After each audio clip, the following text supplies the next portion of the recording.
오늘 말씀의 제목을 한번 따라 하시겠습니까? 광야길에서 안고 오신 하나님. 2014년 8월 22일이 제가 강대상에 무릎 꿇고 강단에 처음 서서 우리 안산교회 성도들과 함께 예배를 드렸던 첫 시간이었습니다. 8월 22일 금요철이야 잊지도 않아요. 제가 강동에 7년 사역을 내려놓고 목사님을 세워놓고 취임 예배를 잘 드리게 하고, 그리고 차를 타고 안산으로 넘어와서 이 자리에 섰었거든요. 그때 제 심정은, 제 마음속에 주셨던 말씀의 메시지가 예수님은 생명입니다. 예수님은 생명이다. 지난 7년 동안 강동에서 예수님의 생명을 선포하고, 이제 하나님께서 안산에 보내셔서 첫 만나는 성도들에게 제 입에서 선포되는 말씀은 예수님은 생명이다. 한번 따라 하실까요? 예수님이 생명입니다. 예수님의 생명을 선포하는 건 죽음의 처절한 위기 앞에서 몸부림치며 죽음 앞에 모든 희망을 잃어버렸던 한 성도를 눈앞에 두고 아무리 기도해도 말씀을 증거하고 아무리 신방해도 꿈쩍도 하지 않는 한 그 벽에 부딪히면서 저도 목회의 위기를 만났지만 성경 속에서 예수님은 생명이셨어. 그를 만났던 모든 사람들마다 치유되고 회복되고 죽은 자가 살아나는 하나님의 역사를 성경 속에서 발견을 하고, 다시 묵상을 하고 무장을 하고 다시 그 죽음을 향하여서 예수가 생명인 것을 선포하고 또 선포하고 또 선포하는, 죄 중에 무슨 힘이 있겠어요? 그러나 힘은 그 빛에서 나가는 말씀에 있었어. 기도에 있었어. 능력이 있었어. 예수님이 생명이었거든.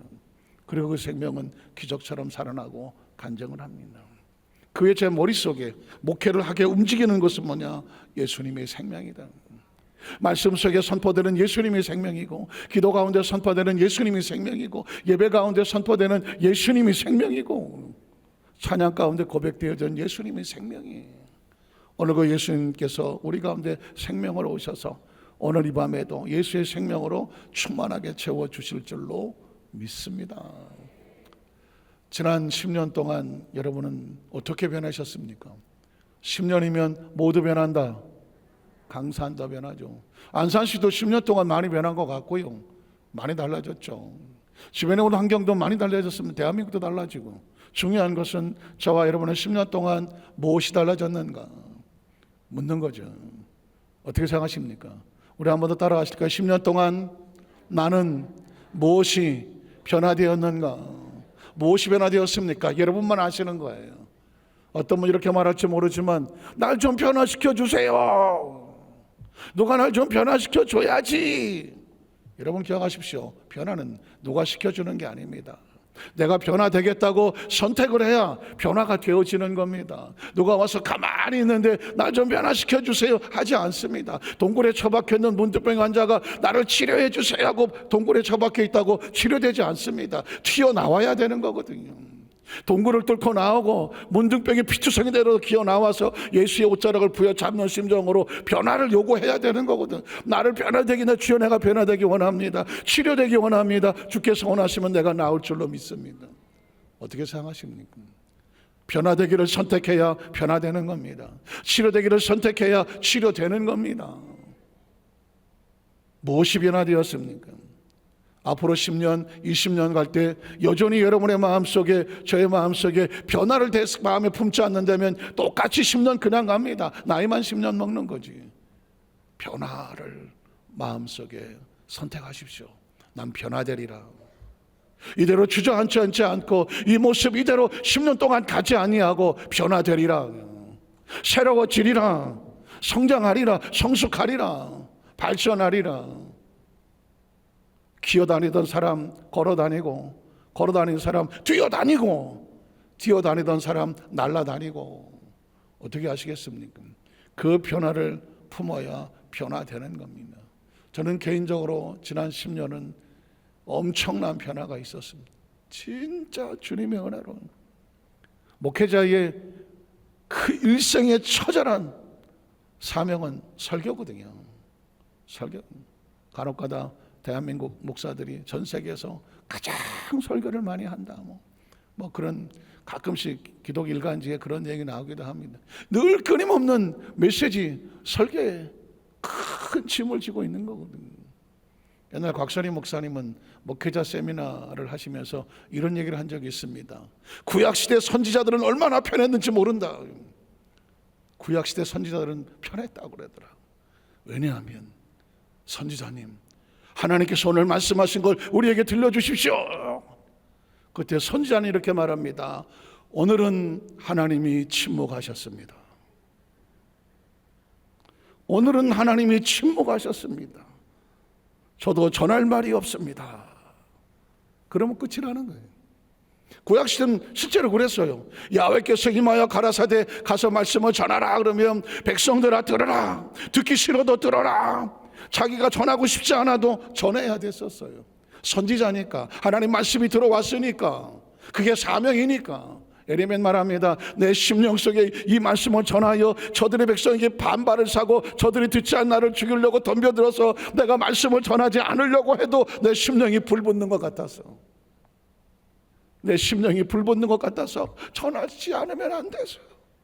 그래서 에레미야는 눈물의 선지자입니다. 늘 주야로 눈물을 흘리면서 전했어요. 그러나 때로 야훼께서 침묵하시더라. 그러면 오늘은 하나님이 침묵하십니다.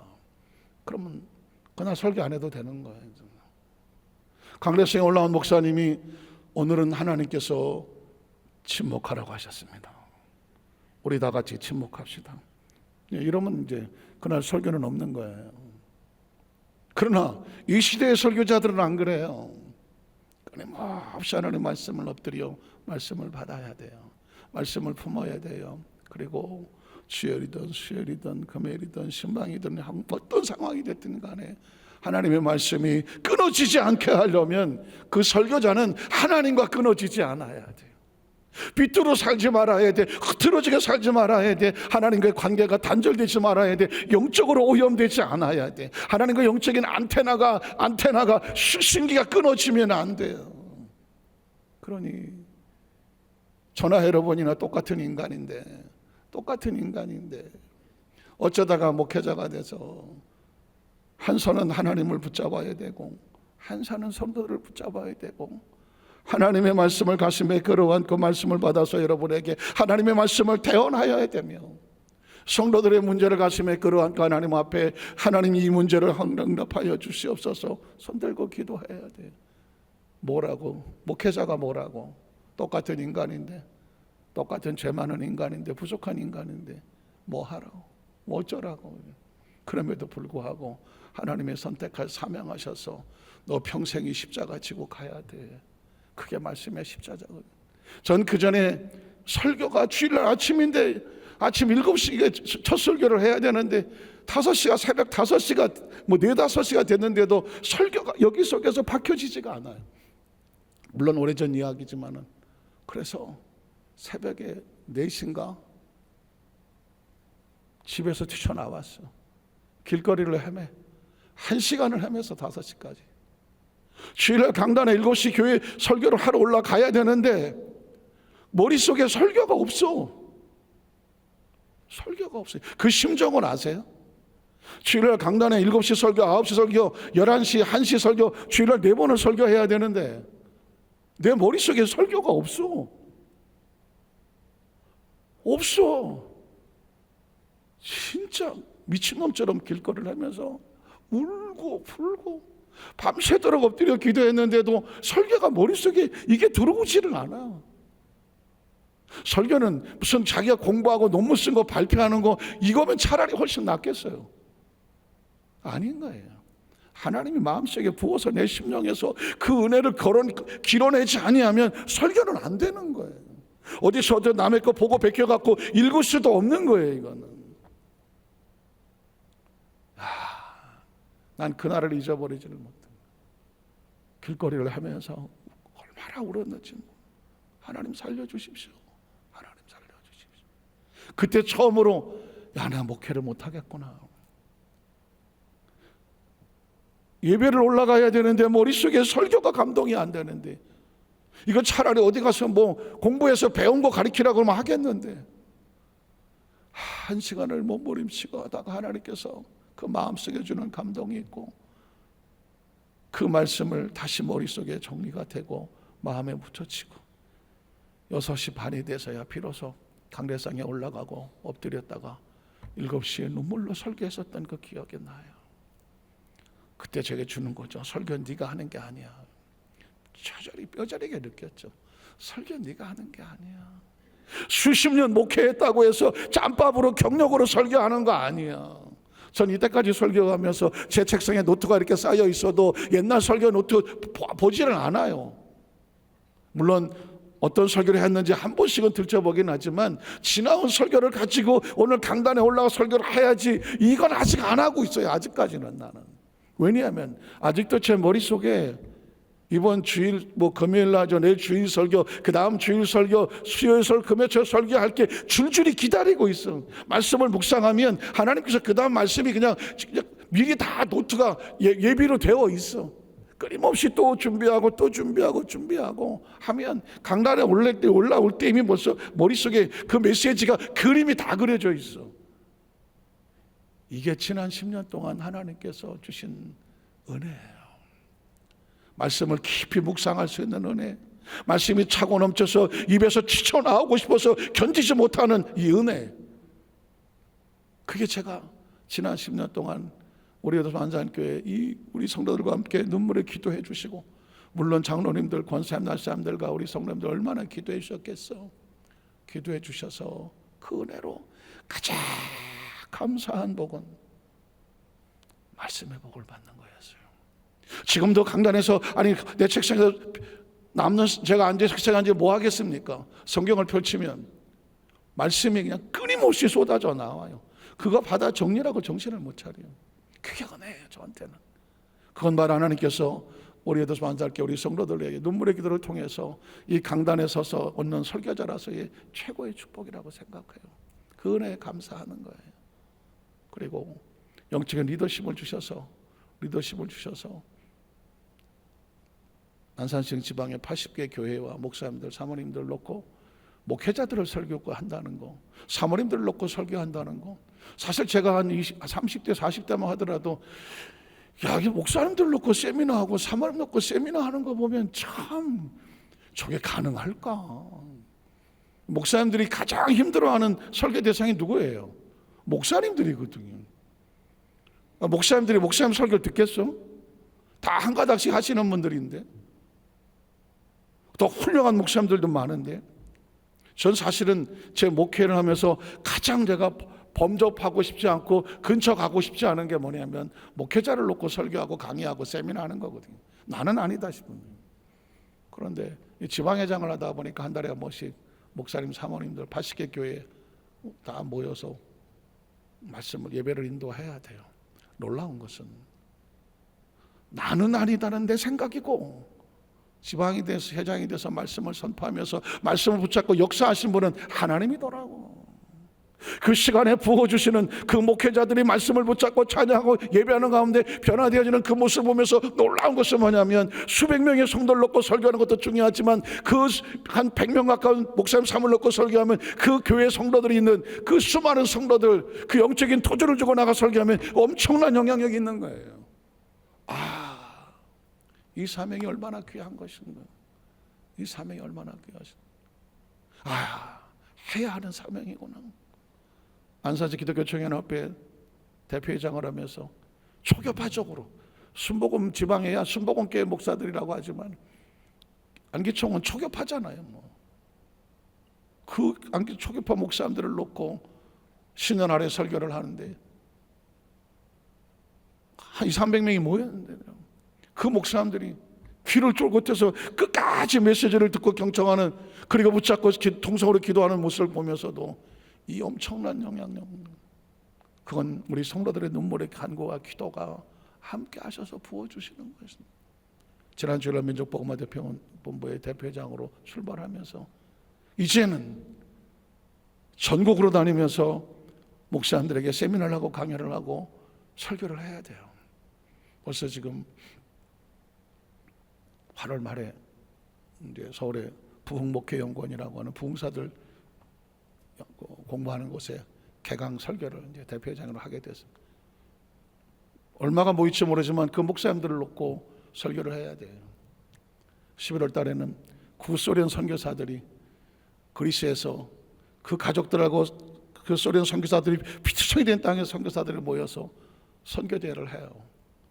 거기에 초청을 받고 그들을 섬기면서 가서 또 그분들을, 그 아픈 마음과 상처들을 선교사님들을 놓고 세미나를 하고 설교를 해야 돼요. 여러 번에 걸쳐서. 이제는 하나님께서 그 영향력을 미치기 위해서, 어제 혹시라도 오산리 기도원에 제가 2시 반에 설교를 했는데요, 혹시 뭐 유튜브라도 들어보신 분이 계실지 모르겠지만은 그 현장에 수많은 목회자들 와서 앉았었거든요. 말씀이 끝나고 나서 저 놀라운 감동을 얻었어요. 예배도 안 끝났어요. 한 분이 올라와서 저를 붙잡고, 목사님, 저 올해 85세 된 원로 목사입니다 그러더라고요. 아, 그러세요?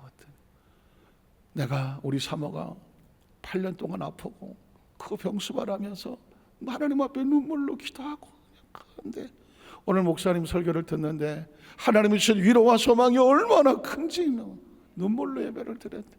그리고 그 감동에서 예배도 안 끝났는데 새파랗게 젊잖아요. 85세 목사님, 원로 목사님이면. 이름만 되면 알만한 한국에 부흥사 하셨던 분이, 저는 아는 분이라 보니까 와서 붙잡고, 목사님, 그래서 제가 그냥 헌금 시간인데 끌어안고 기도했어요. 펑펑 울더라고요. 그러니까 그 수많은 목사님도 목회자들도 위로가 필요한 거야. 위로가 필요하고, 그들의 마음속에 용기가 필요하고, 하나님의 은혜가 필요하고, 하나님의 은총이 필요한 거야. 그 격려가 필요하고, 그들의 마음속에 주시는 하나님의 은혜가 필요하더라고. 목회자들도 오죽하면 목회자들 기도원에 와서 엎드려 기도하고 있겠어. 지치고 병들고 엎드려 있는 그 목사님들을 끌어안고 기도할 또 하나의 목회자의 사역이 필요한 거였었어. 사랑하는 성도 여러분, 우리 여대수 만날교회 모든 성도님들이, 제가 그랬잖아요. 여러분이 민족본부의 대표회장이다, 장로님들 대표회장이다, 권사님들 대표회장이다, 안수참 대표회장, 성도님 대표회장이다. 왜? 우리 교회는 한국 교회의 그 목회자들도 끌어안고 그들을 위로하고 소망을 주시고 그들을 위해서 같이 중보기 될 사명을 우리가 같이 지는 거예요.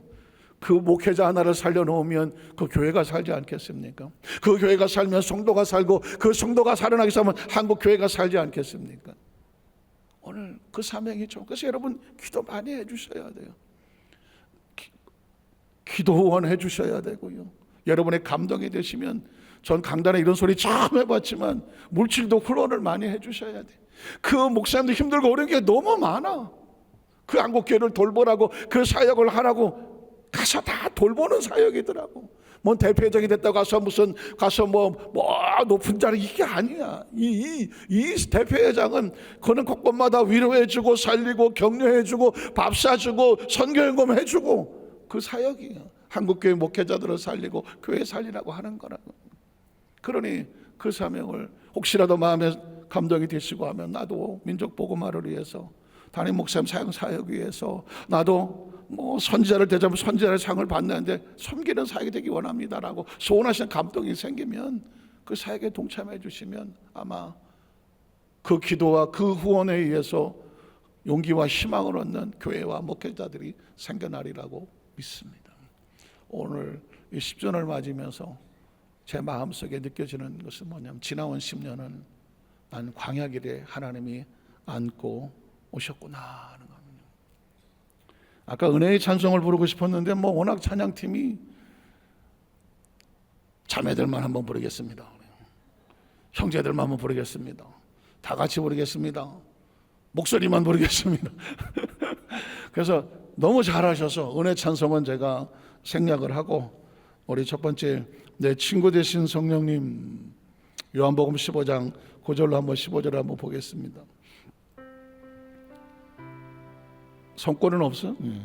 자, 아버지께서 나를 사랑하신 것 같이 나도 너희를 사랑하였으니 나의 사랑 안에 거하라. 내가 내 아버지의 계명을 지켜 그 사랑 안에 거하는 것 같이 너희도 내 계명을 지키면 내 사랑 안에 거하리라. 내가 이것을 너에게 이르면 내 기쁨이 너희 안에 있어서 너희 기쁨을 충만하게 하려 함이라. 내 계명은 곧 내가 너희를 사랑한 것 같이 너희도 서로 사랑하라는 이것이니라. 사람이 친구를 위해서 자기 목숨을 버리면 이보다 더 큰 사랑이 없나니, 너희는 내가 명하는 대로 행하면, 한번 따라하셔, 곧 나의 친구라. 예수님은 저와 여러분을 친구라고 말했습니다. 하나님도 아브라함을 친구라고 말했습니다. 어느 날, 혹시 기억하실지 모르겠지만 제가 친구란 주제를 가지고 찬양 예배를 드리려고 하나님 친구, 예수님 친구 했는데 성령님이 친구란 말 찬양이 한 곡도 없는 거예요. 가스펠을 다 뒤져도 없고 우리나라 찬양을 다 뒤져도 성령님이 친구라는 말이 하나도 없어요. 그래서 문득 하나님, 제가 곡을 하나 쓸까요? 곡을 하나 쓸까요? 친구 되신 성령님, 곡을 쓸까요? 근데 정말 하나님이 기적적으로 저에게 멜로디를 주시더라고요. 그리고 그 멜로디에 가사가 붙더라고요. 하나님의 은혜를 주시면요, 곡을 쓰고 가사를 쓰는 게 너무 쉬운 거예요. 그냥 받아 적으면 되더라고요. 그래서 나온 찬양이 내 친구 되신 성령입니다. 지난 10년 동안 성령님이 친구 되셔서 함께 오셨습니다. 같이 한번 불러볼까요?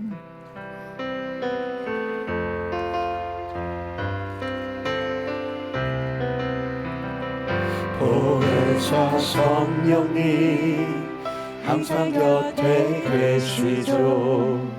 보혜사 성령님 항상 지켜주시죠. 보혜사 성령님 항상 도와주시죠. 보혜사 성령님 내 친구 되시죠. 내가 광야 지날 때 안고 가시죠.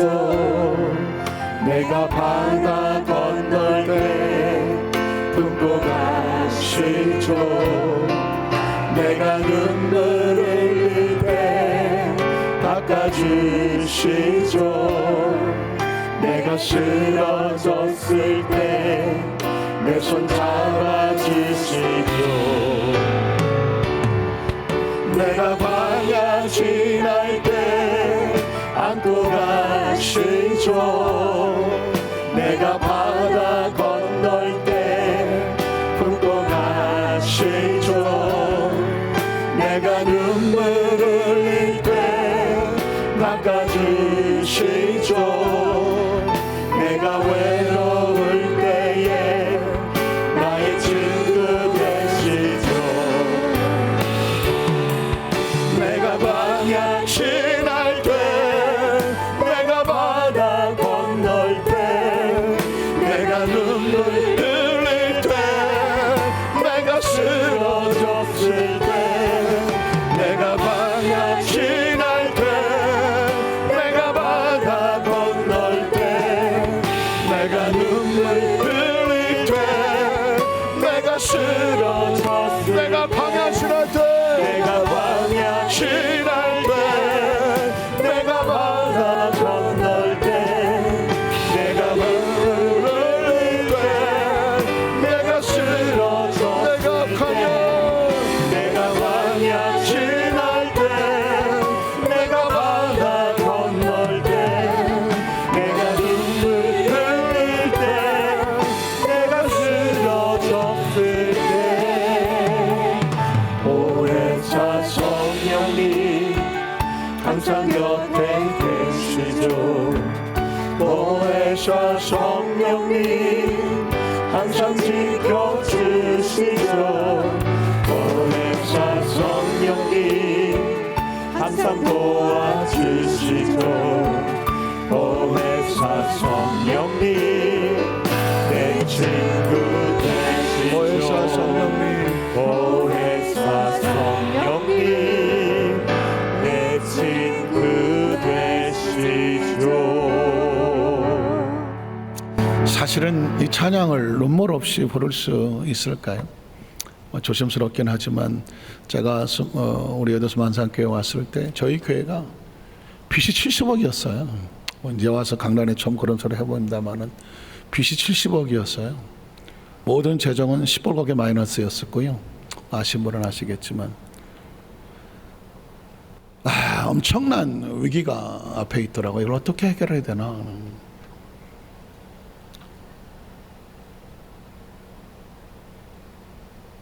그때 생각만 하면 앞이 깜깜했죠.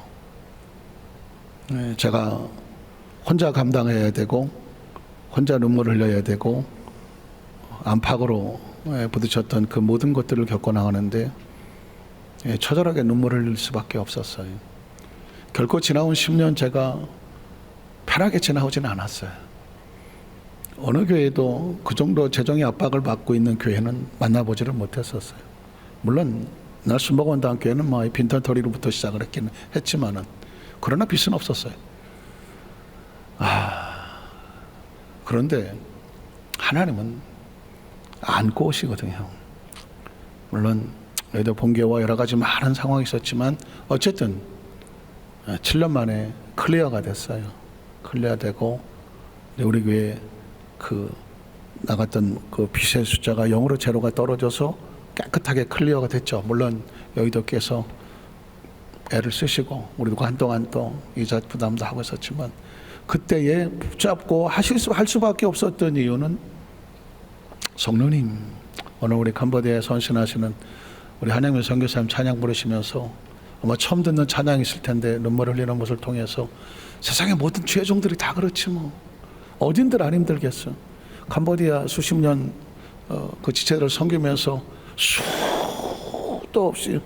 수도 없이 힘드셨을 텐데 문득 제 마음속에 오늘 이 찬양이 우리 선교사님 캄보디아 사역 가운데 광야 지나고 바다 건너고 눈물 흘리고 쓰러졌을 때 성령님이 안고 오시고 품고 오시고 눈물 닦아주시고 손잡아 주셔서 오늘 담임 목사 취임 10주년 감사의 회지만 오늘 함께 오신 우리 캄보디아 팀의 우리 선교사님에게도 하나님이 주시는 큰 위로와 소망이 되어지시기를 주의 이름으로 간절히 축복합니다.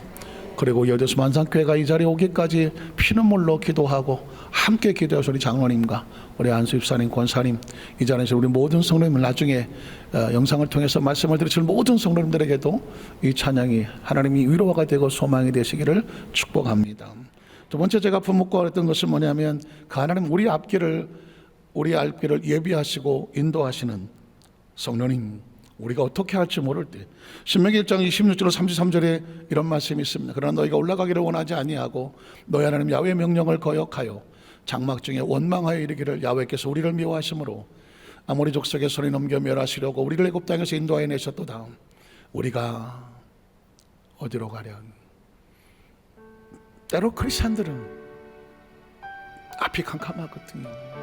하나님을 오해하고 하나님이 오해되기도 하고 상황이 오해되기도 하고 내 힘으로 앞길이 안 보이고 내 처지가 공핍해 보이고 방법이 없어 보일 때 어떻게 하지? 우리가 어떻게 해야 되지? 이런 상황을 만날 수 있거든요. 오늘 그 상황 속에서 주시는 말씀입니다. 우리 형제들이 우리를 낙심하게 하여 말하기를 그 백성은 우리보다 장대하며 그 성읍들은 크고 성곽은 하늘에 닿았으며 우리가 또 거기서 한학자선을 보았느라 한도다 하기로 내가 너에게 말하기를 그들을 무서워하지 마라 두려워하지 마라 너희보다 먼저 가시는 너희 하나님 야훼께서 애굽에서 너희를 위하여 너희 목젖의 모든 행위를 행하신 것 같이 이제도 너희를 위해서 싸우실 것이며 광야에서 너희가 당하였거니와 사람이 자기 아들을 안는 것 같이 너희 하나님 야훼께서 너희가 걸어온 길에서 우리를 어떻게 하고 오셨다고요? 안고 오셨습니다. 그래서 아까 그 찬양이 거기서 나오는 겁니다. 우리가 광야 지날 때 바다 건널 때 홍해수에서 안고 오셨고 광야 길에도 안고 오셨어요. 지금도 저와 여러분을 안고 오시는 분이에요. 하나님을 찬양합니다. 32절을 말합니다. 이 일은 너희가 너희 하나님 야훼를 믿지 아니했도다. 이스라엘 백성은 믿지 않았지만 33절을 보면 그는 너희보다 먼저 그 길을 가시며 장막 칠 곳을 찾으실 것이며 밤에는 불로 낮에는 구름으로 너희 갈 길을 뭐 하십니까? 지시하시는 하나님.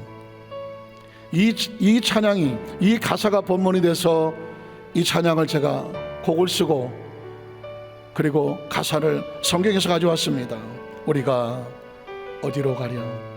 우리 함께 찬양해 보겠습니다.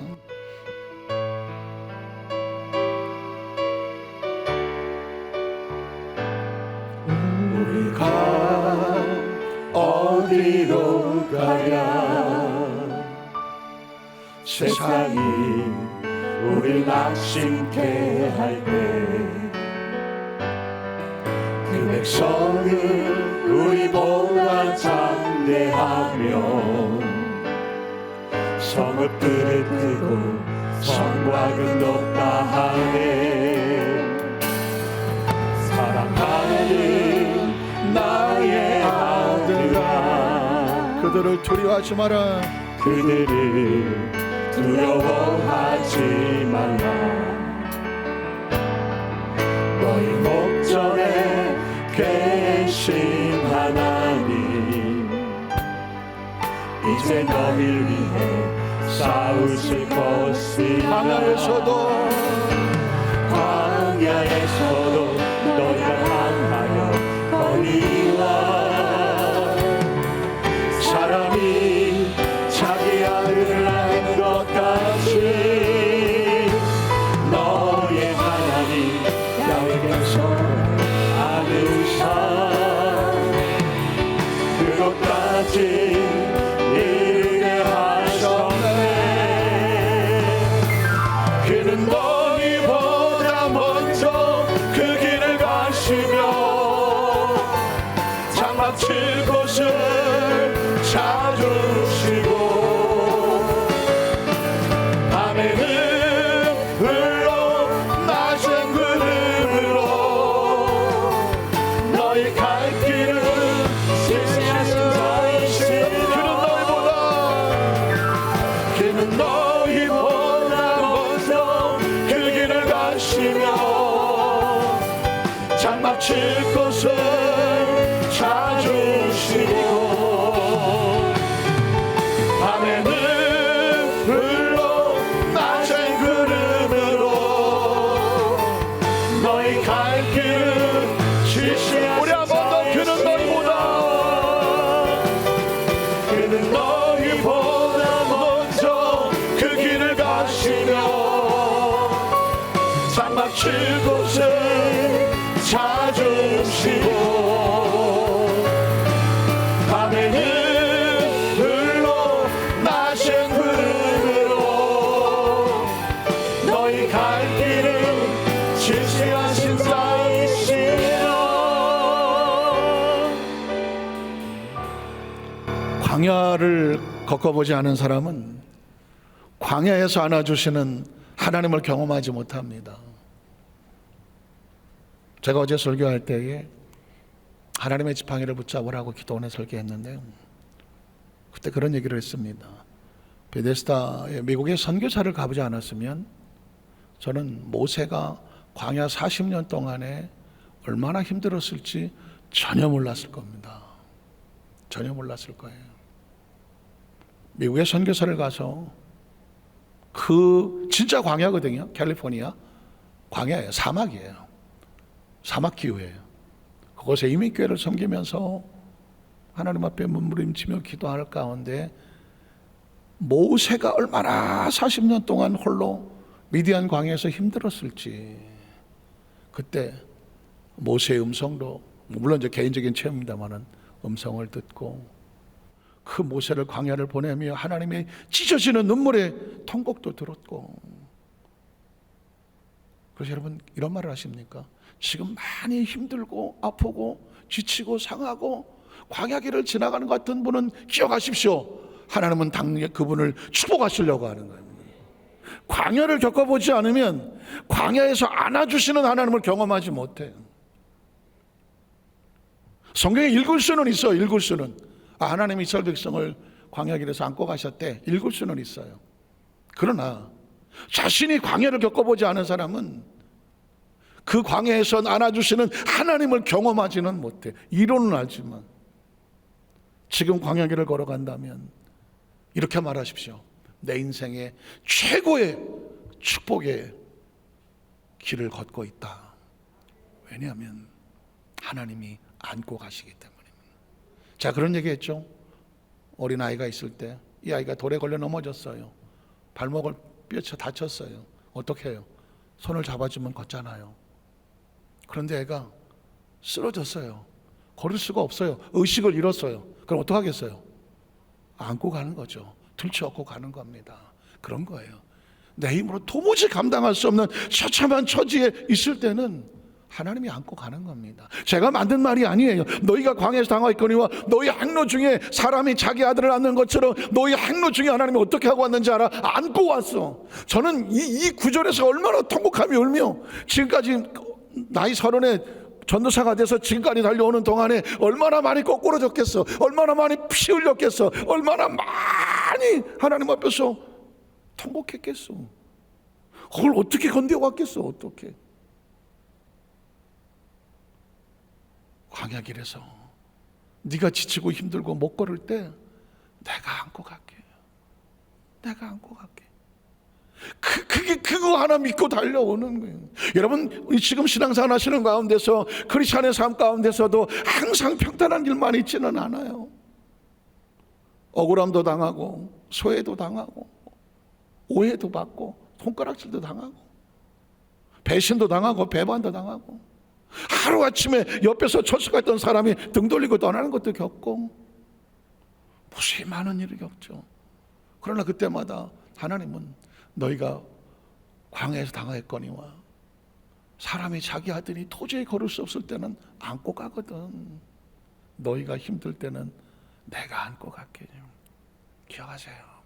이걸 가슴에 끈고 있는 사람은 절대 세상 가면서 절망하지 않아요. 낙심하지 않아요. 그분은 구만의 장천 멀리 있는 분이 아니라 우리 안에 계시기 때문입니다. 그래서 마지막 찬양은 내 안에 계신 성령님, 이 찬양을 고백하고 우리 함께 기도하는 시간을 갖겠습니다.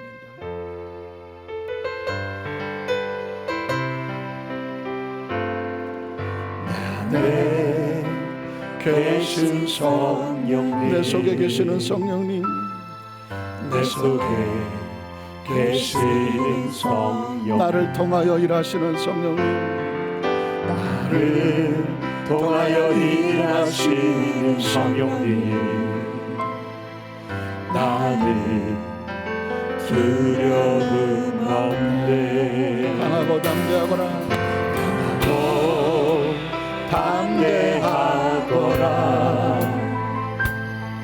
성령의 자녀들아, 두려워 말고 두려워 말고 놀라지 말라. 성령의 근사들아, 우리를 망망케 하니 의감의 영들이 우리를 속이는 내 적들이 우리를 두렵게 하나. 너는 성령의 사람이라. 너는 하나님의 자녀라. 내 안에 성령님 계신다. 내 안에 계신 성령님, 내 속에 계신 성령님, 나를 통하여 일하시는 성령님, 나를 두려움, 내 안에 계신 성령님, 내 안에 계신 성령님, 내 속에 계신 성령님, 나를 통하여 일하시는 성령님, 나는 두려움 없네. 나는 두려움 없네. 나는 두려움 없네. 우리 한번 다 같이 일어나겠습니다. 우리 장로들 앞에 나와서 같이 좀 기도 도와주시고요. 우리 마지막으로 오순절 다락방에 우리 성령 바람, 오늘 이 강단에, 이 성전에, 우리 땅에, 대한민국의 성령 바람 불어오기를 사모하면서 우리 힘차게 우리 찬양하고 우리 통성으로 기도하겠습니다.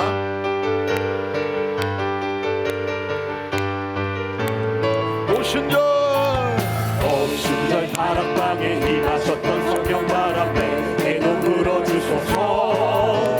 배들로 빈 배를 채우셨던 기적 역사 내게도 나타내소서. 애쓰게 골짜기에 불어왔던 생명 바람에 해도 불어주소서. 메세라 빈들을 채우셨던 오병이여 내게도 채워주소서. 성령 바람 불어서 온다. 기적 역사 내게로 온다. 생명 바람 불어서 온다. 오병이여 내게로 온다. 성령 바람 불어서 온다. 기적 역사 내게로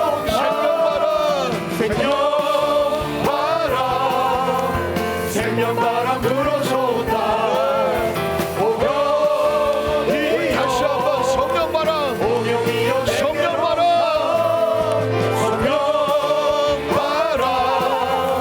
성령 바람 불어서 온다.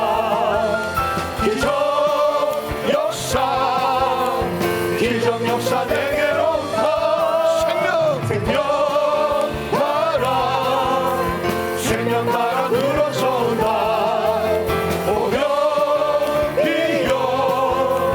오병이여 내게로 온다. 오순절 다락방에 임하셨던 성령 바람 내게로 불어서 온다. 내그로 빈 배를 채우셨던 기적 역사 내게도 나타나온다. 애쓰게 골짜기에 불어왔던 성령 바람 내게도 불어서 온다.